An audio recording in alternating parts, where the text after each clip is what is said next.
And ladies and gentlemen, I'm meadsyreplays. Welcome back to the channel. Today we are going to have a look at this hard as nails tank. Yes, it is the Shark, the T54E2. Basically, this is a tier 8 E5. In my opinion, one of the best tier 8 heavy tanks in the game. I wouldn't say it's the best, but overall it could be.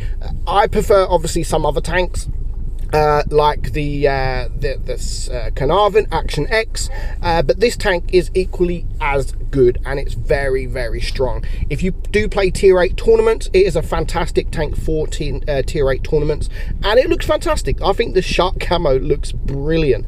So is this tank ever worth buying? Like, is it cheap?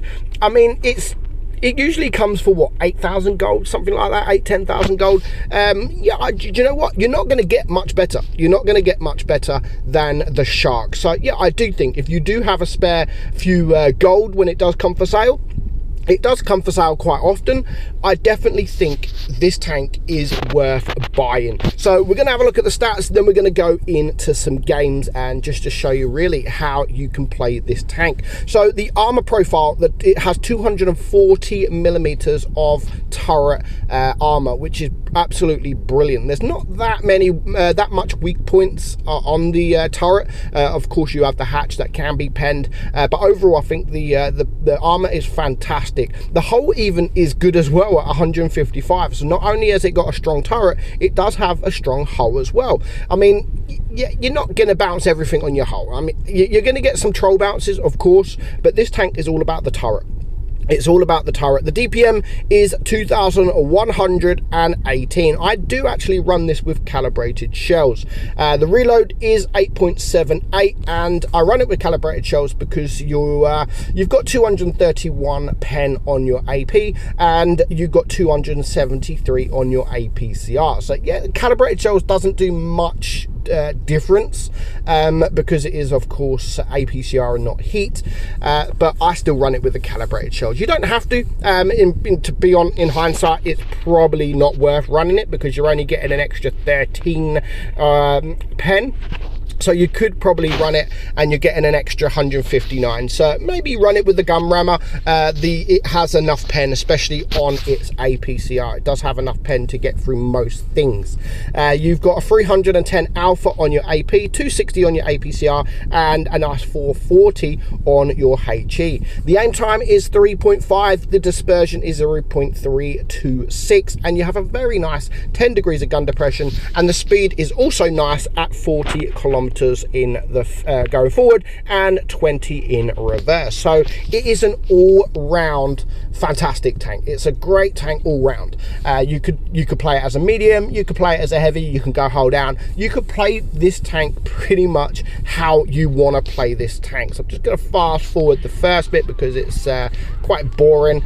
Yeah, I mean, if you come up against these tanks like the SU-130 here, the Borziks, anything like that, I would probably recommend switching to the HE because you will be able to penetrate them. So yeah, overall it's a brilliant tank, and those of you that don't own the tank and that has played the E5 plays exactly the same as an E5, the old E5 that was really, really good. It's a tier 8 version. It's just a tier 8 version of the E5, which makes it a brilliant tank. So even if you do have to pay, say, 10,000 gold, usually you do have to pay something like that for the camo as well. It looks fantastic. It does look fantastic, and it's definitely a tank that will be good in your garage. It's definitely a tank that's going to be used. Now, usually when I do reviews on tier 8 tanks, I don't just go by if it's a good tank, if it's a bad tank. I sometimes go by, are you going to play the tank? And when you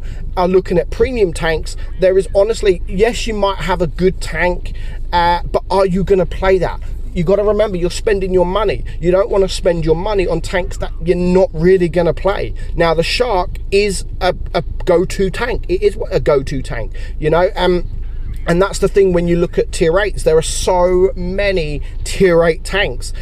I've got almost all of them. I've got almost all the tier 8 tanks, but out of them I probably play maybe 2 heavies, a couple of mediums, a light tank, a couple of light tanks, and a couple of tank destroyers, like out of all my tier 8 tanks. And this is one of my go-to tanks, along with the Action X.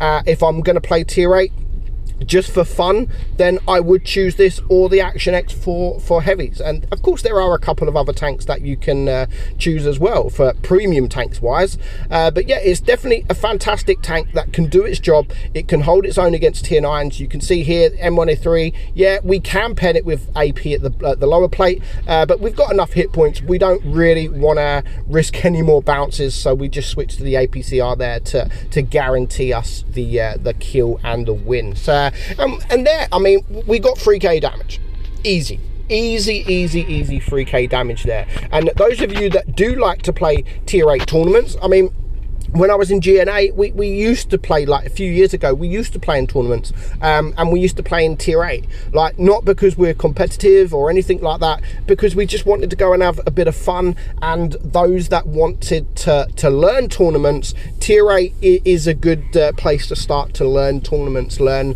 positioning, learn to listen to your cooler, focus fire, everything like that. And this is one of those tanks that you can use in the tournament scene as well in tier 8s. I mean, not many people play tier 8s at the moment in tournaments, but overall tier 8 is pretty much the most played tier.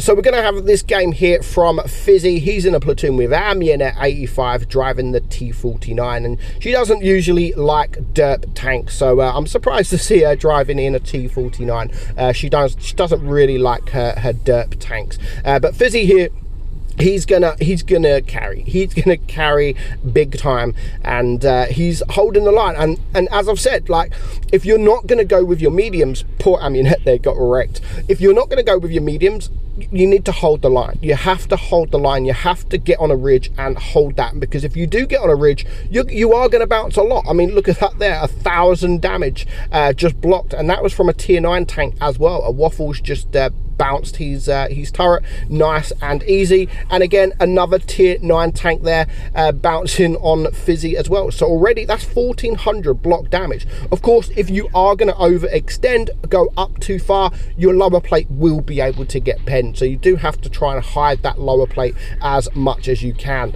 So bear that in mind. But overall, I like these heavy tanks like an E5, like this, where you can pretty much play it how you want. You know, you can push forward, you can go with your heavies, you can hold the line on a ridge line, and you can also go with your mediums and bully them, because they will struggle to penetrate you. Even if you are in the open, they will struggle to penetrate you. They have to properly aim at you to be able to get their shot off. So Fizzy's just backing up now. He has cleared the Waffle. He's on 3,000 damage. He's blocked 1,400 damage, and there is 2 tanks down. He's managed to get the shot here on the EXP. That's 3 tanks down. There goes the hurry, and he's just going to hold this ridge. He's going to hold the ridge, and when you're on a ridge, again, as you've just seen there is not too much the enemy can do. Of course, as I've said, they can penetrate that hatch. That hatch, I mean, it's not a massive hatch, but they can penetrate that. But to get that, if you're sitting still, not moving, of course, like, they're going to be able to pen it nice and easy. But if you're moving backwards, sideways, you know, moving your turret in the air, it's not an easy pen. It really isn't an easy pen. So that's 7 against 2 at the moment.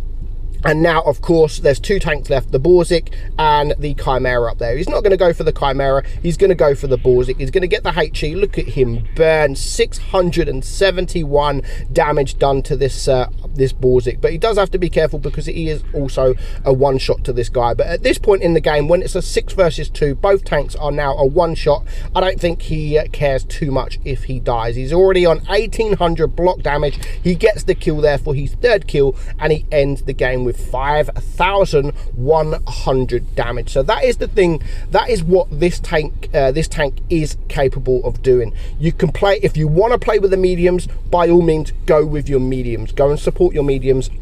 and just bully those medium tanks. If you want to play it as a heavy, just hold the line, hold the ridge line, keep the tanks over the ridge line, put your gun up in the air, and they really will struggle to penetrate you. But it's definitely a go-to tank in tier 8. It's a fun tank to play, and in my opinion, if you've got the gold and you can afford to get the tank, then yeah, it is one of the best tier 8s to buy and to have in your garage. So I hope you enjoyed today's video, guys. I'm meadsy69, and I will catch you all soon. Bye bye.